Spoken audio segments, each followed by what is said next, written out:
On its 47th year, the Cebu People's Multipurpose Cooperative or Cebu People's Co-op has laid out its plans for 2020. Established on December 21, 1972, the Cebu People's Co-op now boasts of its expanded membership and assistance it has extended to its members. Ang Cebu People's Co-op sama sa mga labi ng mga adunahan, no? Unsa kay importante kanila ang insurance, HMO ug uban pa. So nga na sad ang buhat sa atong kooperatiba katong mga membro nga dili kay maka-afford sa mga insurance. Naghimo kita mga programa nga sa panahon simba kung ma-hospital sila, mamatyan or magpa-eskwela, aduna kitay mahatag nga mga programa kanila. Sumo na sa ang Cebu People's Co-op. Gawas sa ato ang gihatag nga mga benepisyo, pribilehiyo kung manginahanglan sila kanang pagpahulam og mga kapital. Sa makaron atong gisugdan ang PUB modernization, magpadagan kita og mga umaabot mga 200 units diri lang sa Cebu og aduna kita nagsugod na sad kita pagpadagan ngadto sa Butuan ug atong palambuon og mayo ang atong housing program. Sa akong mga anak, kalampos yun sila tanan tungod sa Coop. O niya, sa akong negosyo. Sa among balay, nakahimong balay sa among talye, sa among tindahan.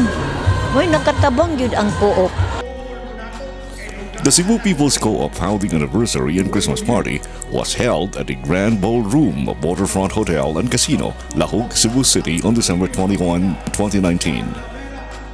So ako nga uhagon ang tanan nga mga tao nationwide na ang Cebu People's Multipurpose Cooperative. Unya sa sunod daghang kaimig mga program, ang usa sa among bagong program karon ang Public Utility Vehicle Modernization Program.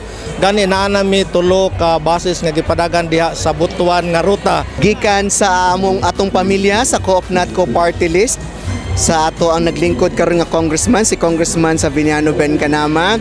We are wishing Cebu People's Cooperative on its 47th founding anniversary and Christmas party. Congratulations tungod kay dili tanan kooperatiba miabot ni ani nga 47 years ug dili po tanang co-op miabot ani nga level of excellence and success. So congratulations sa mga officers, management led by our CEO, atong sod nga gala si Ryong Kibido. With Roniel Madrid and Jeff Cañada, Dan Luzon, MyTV, Cebu.